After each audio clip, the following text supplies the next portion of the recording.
ଦ୍ୱାଦଶ ରାଶିଚକ୍ରର ଅଷ୍ଟମ ରାଶି ବିଛା ରାଶି। ଗ୍ରହ ଜଗତର ସେନାପତି ରୂପେ ପରିଗଣିତ ମଙ୍ଗଳ ମହାଗ୍ରହ ହେଉଛନ୍ତି ଏହି ବିଛା ରାଶିର ଅଧିପତି। ଜାଣିବା 2025 ମସିହା ଫେବୃଆରୀ ମାସ ପାଇଁ ବିଛା ରାଶିର ମାସିକ ରାଶିଫଳ କିପରି ରହିବ।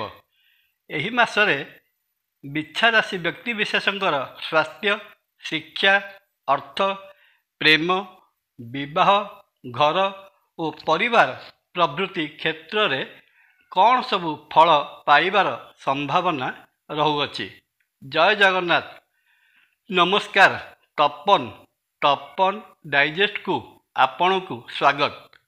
ଆର୍ଥିକ ଦୃଷ୍ଟିକୋଣରୁ ଦେଖିବାକୁ ଗଲେ ଫେବୃଆରୀ ମାସରେ ବିଛା ରାଶିର ଦ୍ୱିତୀୟ ଧନସ୍ଥାନର ଅଧିପତି ବୃହସ୍ପତି ସପ୍ତମ ଭାବ ବୃଷ ରାଶିରେ ଅବସ୍ଥାନ କରିବା, ପଞ୍ଚମ ଭାବରେ ସପ୍ତମ ସ୍ଥାନର ଅଧିପତି ଶୁକ୍ର ମୀନ ରାଶି ଉଚ୍ଚ ଭାବରେ ରାହୁ ସହିତ ରହିବା ଏବଂ ଏକାଦଶ ସ୍ଥାନ ଆୟ ଭାବରେ କେତୁ ମହାଗ୍ରହ ରହି ବୃହସ୍ପତି ମହାଗ୍ରହଙ୍କର ପଞ୍ଚମ ଦୃଷ୍ଟିରେ ରହିବା ସାମଗ୍ରିକ ଭାବେ ଆର୍ଥିକ କ୍ଷେତ୍ରକୁ ପରିପୁଷ୍ଟ କରିବ।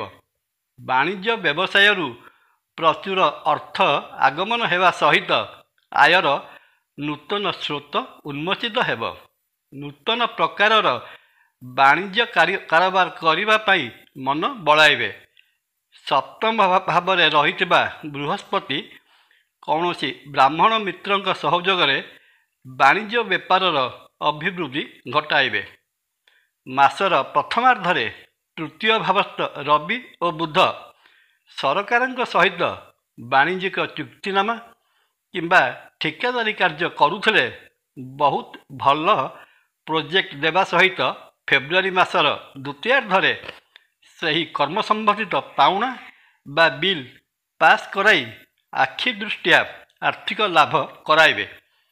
କର୍ମକ୍ଷେତ୍ର ସମ୍ପର୍କରେ ଜାଣିବାକୁ ଗଲେ ଜଣାଯାଏ ଦଶମାଧିପ ବା କର୍ମାଧିପ ରବି ତୃତୀୟ ଭାବରେ ମକର ରାଶିରେ ବୁଧଯୁକ୍ତ ଭାବରେ ରହିବା ସରକାରୀ ଚାକିରି କରୁଥିବା ବ୍ୟକ୍ତିବିଶେଷଙ୍କ ପାଇଁ ବିଶେଷ ଭଲ ଫଳଦାୟୀ ରହିବେ। କର୍ମକ୍ଷେତ୍ରରେ ସୁନାମ ଅର୍ଜନ କରିବା ସଙ୍ଗେ ସଙ୍ଗେ ଉପରିସ୍ଥ ଅଧିକାରୀଙ୍କର ପ୍ରଶଂସାଭାଜନ ହେବେ। ମାସର ଦ୍ୱିତୀୟାର୍ଦ୍ଧରେ ରବି ଓ ବୁଧ ବିଛା ରାଶିର ତୃତୀୟ ସ୍ଥାନ କୁମ୍ଭ ରାଶିରେ ଶନି ସହିତ ରହିବା ଜାତକର ପ୍ରମୋଶନ ଓ ବଦଳି ଉଭୟ ଦୁଇଟି ଯାକ କଥା ଏକା ସାଙ୍ଗରେ କରାଇ ପାରନ୍ତି। ବିଛା ରାଶିର ଅଧିପତି ମଙ୍ଗଳ ଅଷ୍ଟମ ଭାବ ମିଥୁନ ରାଶିରେ ରହିବା କର୍ମକ୍ଷେତ୍ରରେ ସହକର୍ମୀମାନଙ୍କ ସହିତ ମନୋମାଳିନ୍ୟ ରହିବାର ସୂଚନା ପ୍ରଦାନ କରୁଥିବା ବେଳେ ସପ୍ତମ ଭାବସ୍ଥ ବୃହସ୍ପତିଙ୍କ ଲଗ୍ନ ଭାବକୁ ଦୃଷ୍ଟି ବିଶେଷ କିଛି ଅସୁବିଧା ସୃଷ୍ଟି କରିବାକୁ ଦେବ ନାହିଁ। ନିଜର ସ୍ଥିତପ୍ରଜ୍ଞତାରେ ଆପଣ ସମସ୍ୟାର ସମାଧାନ କରିଦେବେ। ପ୍ରେମ ସମ୍ପର୍କରେ ଥିବା ପ୍ରେମୀ ଯୁଗଳଙ୍କ ପାଇଁ ଫେବୃଆରୀ ମାସଟି ବଡ଼ ଖୁସି ଓ ଆନନ୍ଦର ମାସ ରହିବ। ପଞ୍ଚମ ଓ ସପ୍ତମାଧିପ ବୃହସ୍ପତି ଓ ଶୁକ୍ର ଗ୍ରହ ପରସ୍ପର ଗୃହ ବିନିମୟ କରିଥିବାରୁ ପ୍ରେମ ବିବାହର ସମ୍ପୂର୍ଣ୍ଣ ଯୋଗ ରହୁଅଛି ଏବଂ ଏଥିପାଇଁ ଉଭୟଙ୍କ ପରିବାର ମଧ୍ୟ ସ୍ୱୀକୃତି ପ୍ରଦାନ କରିବେ।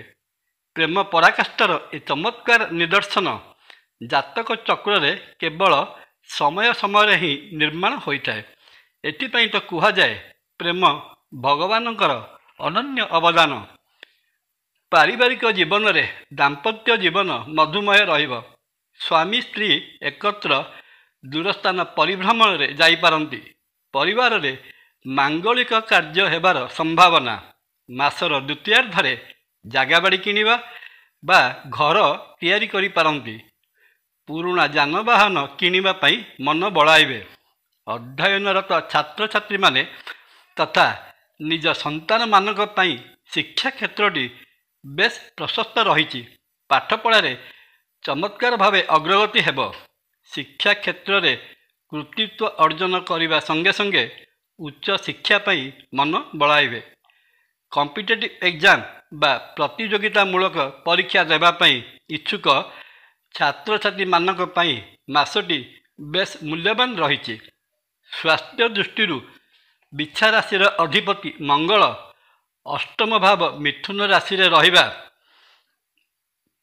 ସ୍ୱାସ୍ଥ୍ୟଗତ ସମସ୍ୟା ଉପୁଜିବାର ସଂକେତ ପ୍ରଦାନ କରୁଛି। ଉଚ୍ଚ ରକ୍ତଚାପ ଜନିତ ଉପସର୍ଗ ପୀଡ଼ିତ କରିପାରେ।